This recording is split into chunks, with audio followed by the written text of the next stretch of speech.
ಶ್ರೀಗಂಧಕ್ಕೂ ಕೂಡ ನಮ್ಮಲ್ಲಿ ಶಿವಮೊಗ್ಗದಲ್ಲಿ ಗಂಧದ ಕೋಟೆ ಇದೆ. ಗಂಧದ ಕೋಟೆಗೆ ಲಿಫ್ಟ್ ಮಾಡಿ ಹಾಕ್ಬೋದು. ನೋಡುವ, ಇನ್ನು ಸಮಯ ಬಿದ್ದಿಲ್ಲ. ಅದು ಬೆಸ್ಟ್ ಬೆಳೆದಷ್ಟು ಒಳ್ಳೇದೇ ತಾನೆ.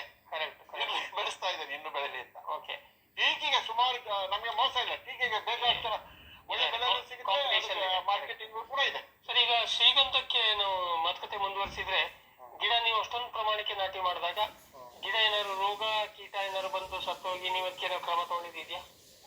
ಅದು ಹೆಚ್ಚಾಗಿ ಶೀತಕ್ಕೆ ಗಿಡ ನಶಿಸೋದು ಉಂಟು ನೋಡಿ. ಇದೆಲ್ಲ ಶೀತ ಜಾಸ್ತಿ ಆಯ್ತು, ವಿಪರೀತ ಮಳೆ ಆಯ್ತು. ಅದಕ್ಕೆ ರೋಗ ಸಸಿ ಚಿಕ್ಕದಿರುವಾಗ ಸಣ್ಣದಿರುವಾಗ ಅದಕ್ಕೆ ಕೆಪಾಸಿಟಿ ಇರೋದಿಲ್ಲ. 4-8 ದಿವಸ ನೀರಿಲ್ದು ಬದುಕಲ್ಲ, ನೀರು ಹೆಚ್ಚಾದ್ರೂ ಬದುಕಲ್ಲ. ದಷ್ಟಪುಷ್ಟ ಸಸ್ಯ ತಂದಿಟ್ರೆ ಅದು ತಡೆಯುವಂತ ಒಂದು ಶಕ್ತಿ ಕೆಪಾಸಿಟಿ ಇರುತ್ತೆ.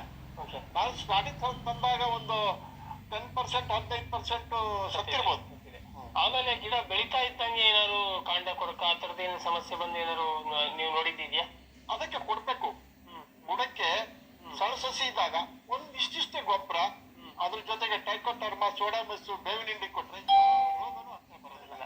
ಈ ಸರಿ ಈ ಮರಕ್ಕೆ ಎಷ್ಟು ವಯಸ್ಸಾಗಿದೆ?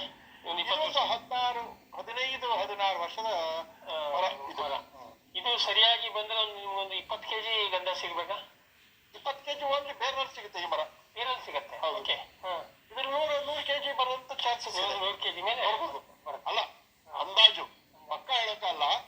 ಇದು ಮಿನಿಮಮ್ ಒಂದು 40-50 kg ಬೋಕ ಇಲ್ಲ. ಒಳಗಿನ ಹಾರ್ಟ್ ವುಡ್ ಹೇಳ್ತಾರೆ. 50 kg ಮರ ಇದು ಎತ್ತಕ್ಕಾಗಲ್ಲ. ಇದು ಕೊಂಬೆವರೆಗೂ ಎಲ್ಲದೂ ಬಳಕೆ ಬರುತ್ತೆ ನೋಡಿ. ಈ ದಪ್ಪದ ಮರವರೆಗೂ ಎಲ್ಲ ಇದೆ.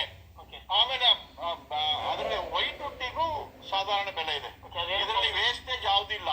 ಈ ಚಕ್ಕೆಗೆ, ಸಿಪ್ಪೆಗೆ, ವೈಟ್ ವುಡ್ಗೆ ಒಂದು ಬೆಲೆ ಕೊಡ್ತಾರೆ. ಎಲೆ ಒಂದು ಬೇಡ, ಅದೇ ನಮ್ಗೆ ಬೇಕು, ಗೊಬ್ಬರ ಆಗ್ತದೆ. ಅದೇ ಸೊ ಹಾಗಾಗಿ ನೀವು ಇದನ್ನ ಕಟಾವು ಮಾಡಕ್ಕೆ ರೆಡಿ ಮಾಡಿದ್ದೀರಿ, ಬಟ್ ಯೋಗ್ಯ ಬೆಲೆ ಬರ್ಲಿ ಅಂತ ಕಾಯ್ತಾ ಇದ್ದೀರಿ. ವೇಟ್ ಮಾಡ್ತೇವೆ.